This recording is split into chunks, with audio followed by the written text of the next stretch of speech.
Good morning, Creative Mornings. I am grateful, humbled, and psyched to be here. I'm going to take a moment and absorb all this right brain energy in here. No disrespect to the left brainers. But I live in a right brain society in my mind.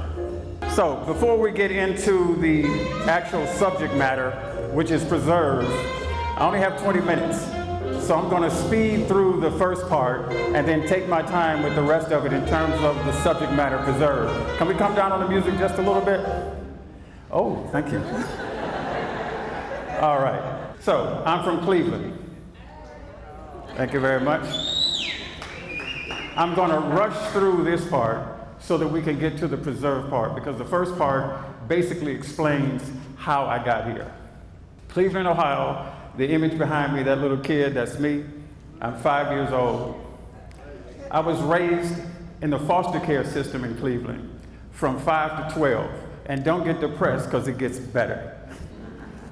I had a teacher in elementary school that recognized something in that little kid behind me.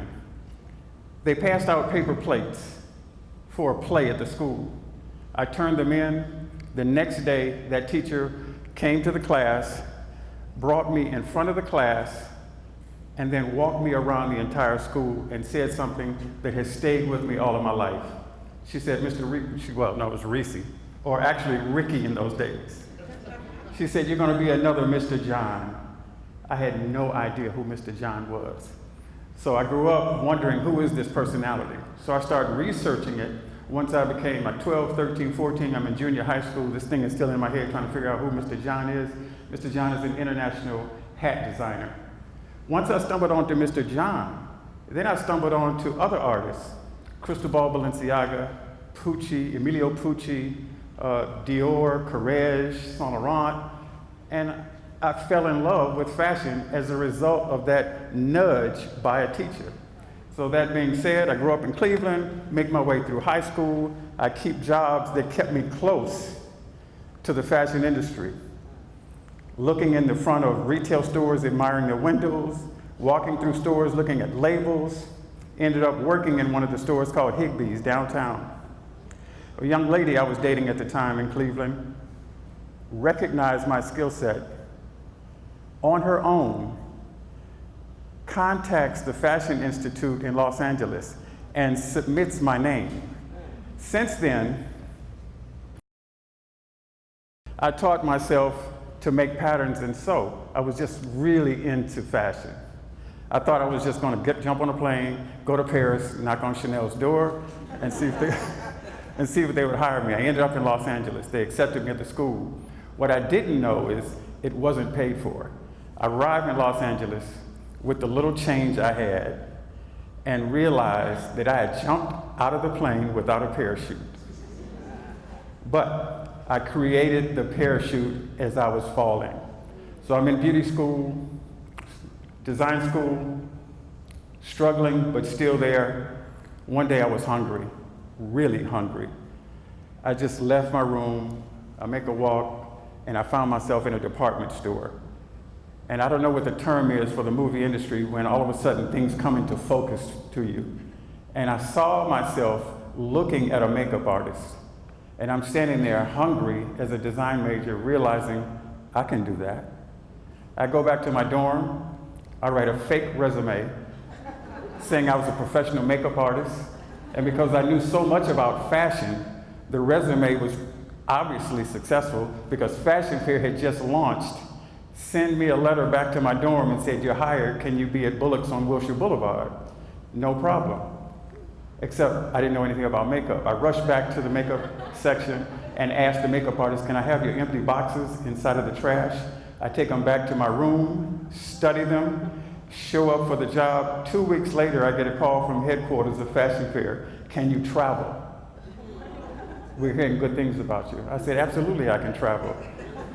I left design school, started traveling, and became a professional makeup artist just because of the ambition I had. And this is some of the work I did right after I left beauty school, basically, and ended up on cover of magazines doing makeup. So Essence launched with Fashion Fair and had a tour. So now I'm hooking up with Essence magazine people. They see my work and say, well, can you do some of our covers? I said, no problem. I'm in New York at a photo shoot. The hairstylist didn't show up. I'm doing makeup. Do I want to lie and say I can do hair also?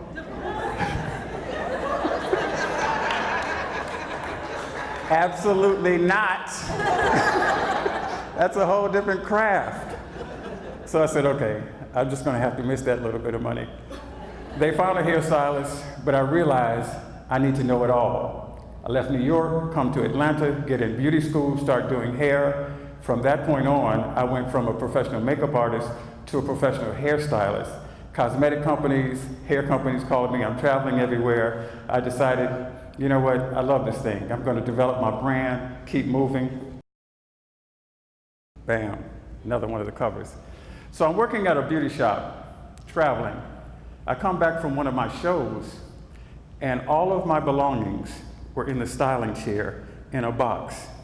I had been fired because the owner of the shop, I'm not making him money. I'm making myself famous, but I'm not making any money for this owner.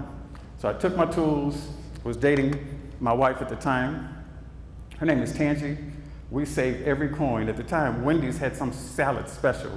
We ate Wendy's salad for 2 years straight to save enough money to open my shop, Ricci International, on North Highland, which is now Blind Willie's. I'm sure some of you might be familiar with Blind Willie's. It used to be Ricci International. So I'm becoming a little more successful. I'm riding in my little car. I hit Auburn Avenue. I'm just cruising the area, and I turn up this street called Hilliard, and I look to my left, and I see Madam C.J. Walker on the window. Slammed on my brakes, back up, get out of the car, go to the glass, and start touching it, paying homage to that name. I did that for 30 years because I was never interested in the area. 20 years ago, I needed a new location for my salon, and I thought about it. I get the key, the space was available, and what do I find but beauty tools used by Walker agents that used to work in that beauty shop. That was amazing. Arletta is one of the clients. She's right in front of me that helps me preserve it, Francine, and this is the window that made it all happen for me.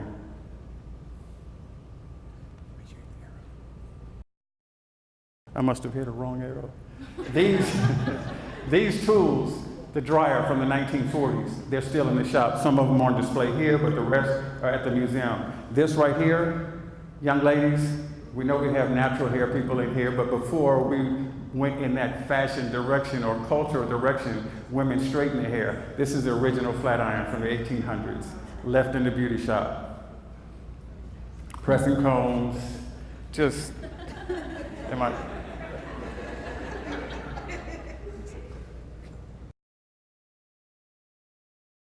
So, are there any individuals in here that know the name Madam C.J. Walker?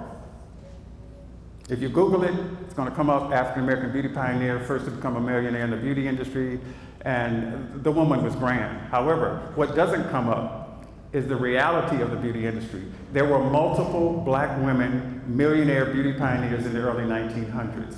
Madam C.J. Walker learned from that black woman. Her name is Annie Turnbull Malone, but there was Sarah Spencer Washington also. So the museum preserves the legacy of not just Madam right here, but also the other black women, Sarah Spencer Washington.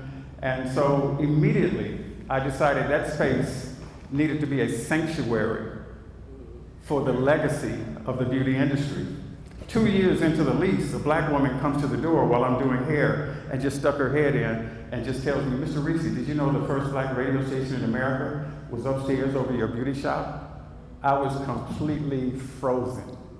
I've got Madam C.J. Walker, I'm completely happy with that legacy, but when I learned about WERD, that's the station Dr. King used during the Civil Rights Movement.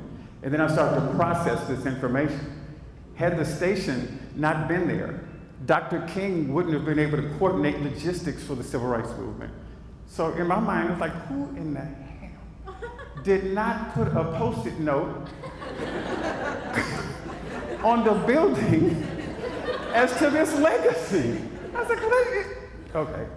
So I learned that, and through Arletta, Chantel Mullen donated over 15,000 vinyl records to the museum. They're on display. There's my great wall of vinyl right there. And what we do is connect young, middle, and older or seniors to this rich legacy. We take vinyl music and turntable to senior homes, and we spin for seniors. That's one direction. On the other direction, we take this music and let young people know that hip hop started in the 1920s with Louis Armstrong, Cab Calloway, Lester Young, Dexter Gordon. So the thread, we show them the thread. And what that does, it triggers their ear to listen differently and have a different approach when young people go to the studios. So, WERD Studio also serves organically as a place that preserves local history. Some guy just came into the studio one day with a photograph. Mr. Ricci, do you know who this is? No, I have no clue who this picture of the woman you just walked in my shop is. This is Rosie Lee Boyd. During the Jim Crow era, the black women in this room could only get a job as a domestic, cooking or cleaning in white neighborhoods in Atlanta, which was considered the suburbs, which was not really far out. But they couldn't get home because black men aren't allowed in Atlanta proper to go to white areas after dark. This is the first Uber driver. She would pick up the black women and bring them back to the community. She lived on Hilliard, about 4 doors up from the Madam C.J. Walker Museum. So of course we're going to celebrate her, aren't we? Yeah.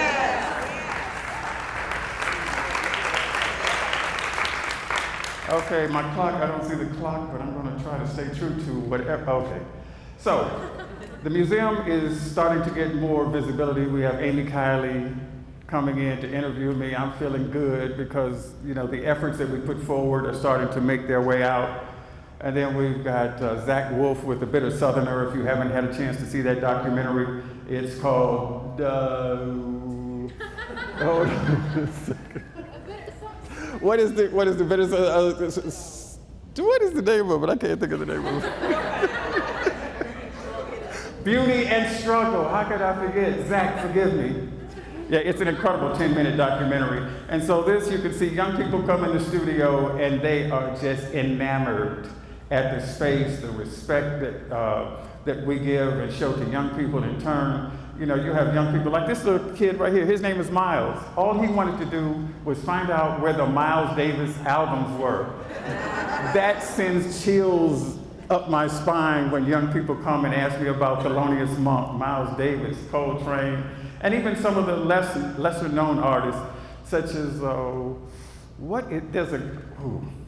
okay, it's escaping me. It's too much. It's too early. It's too, which brings me, whose idea was it to have this thing at this hour?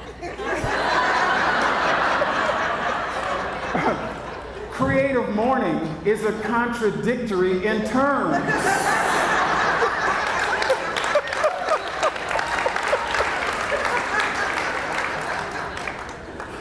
So we've got, you know, neighborhood characters, and I'm sure some of you might know these personalities. They come through the studio. So we're involved, on a more serious note, we're involved in some projects that demand attention and support. One is called Jewels for Jewels. We collect gently used and or new jewelry, and we go to A.G. Rhodes and we have a party as we disseminate the jewelry to senior citizens.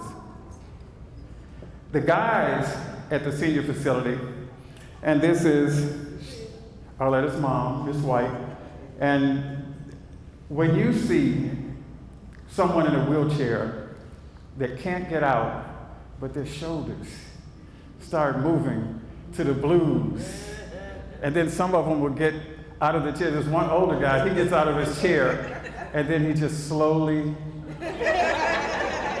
goes down. It's funny, but it's not.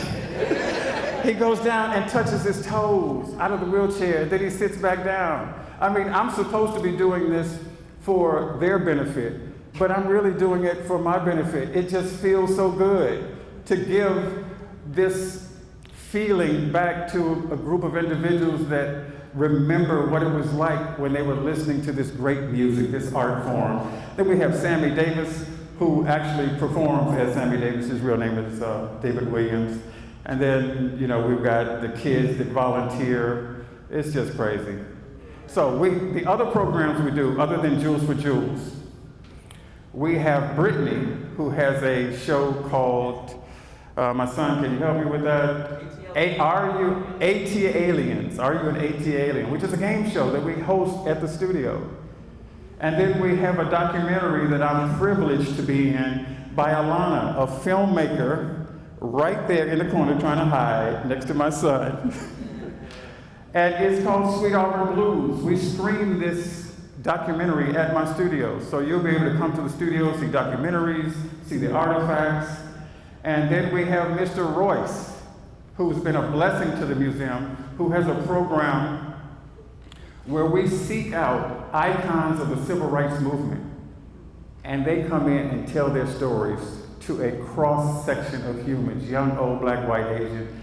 It's just beautiful. And it is called, help me out, Leandy.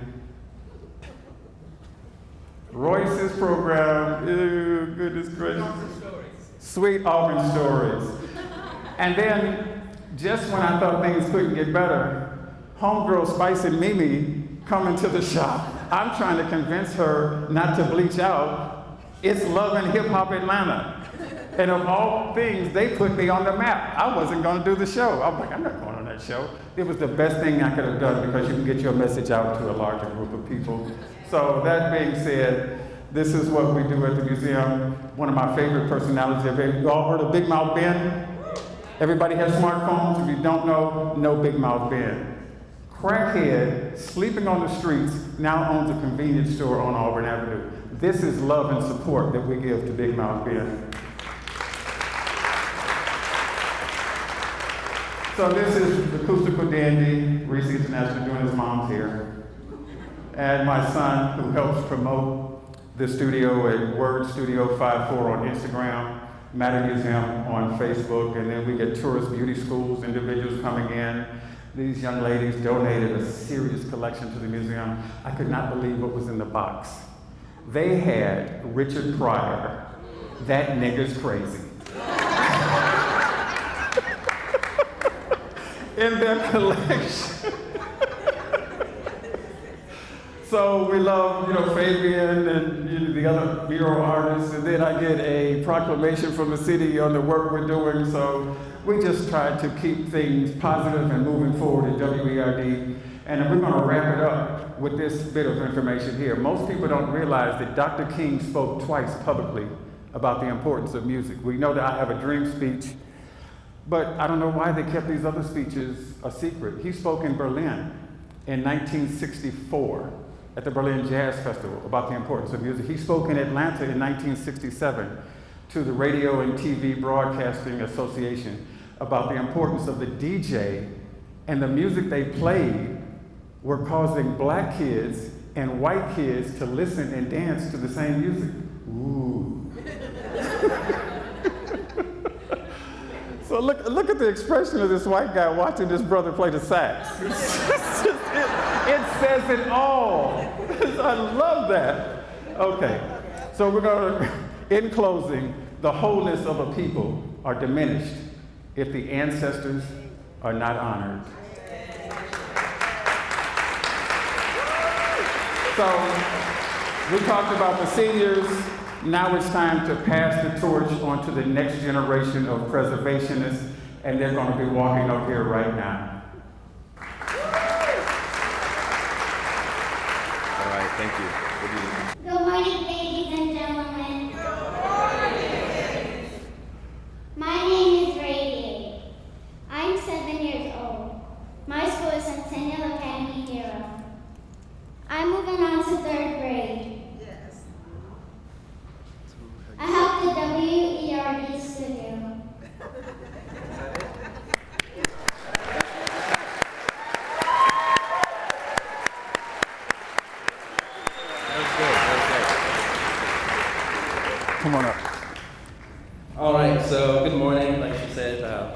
beyond me. Ricci is my father, and definitely an idol. I'm a fan. I'm his biggest fan, probably. And my goal or mission for WERD is to, teach the younger generation and, let people know the significance and, like I said, the history behind it, and just to get the word out. So, yeah, that's about it. And, well, also it's a venue space and a community center. I believe that's about it. Yeah. Huh? Cool. That's it. All right. I have a laundry list of people to thank, but I can't do the laundry list. So we're going to say big respect to Remerge, big respect to Atlanta Preservation and what they do. We've got Cool in the Gang in the house, in case you haven't noticed. So there's just so many people, William and Molly, and goodness gracious, man, there's so many people to thank. We would welcome you to come by the museum. We have over 20,000 vinyl records. You're welcome to come in, pull one, sit down, chill out, have some tea or something else, and enjoy the vibes. Thank you so much, Creative Mornings.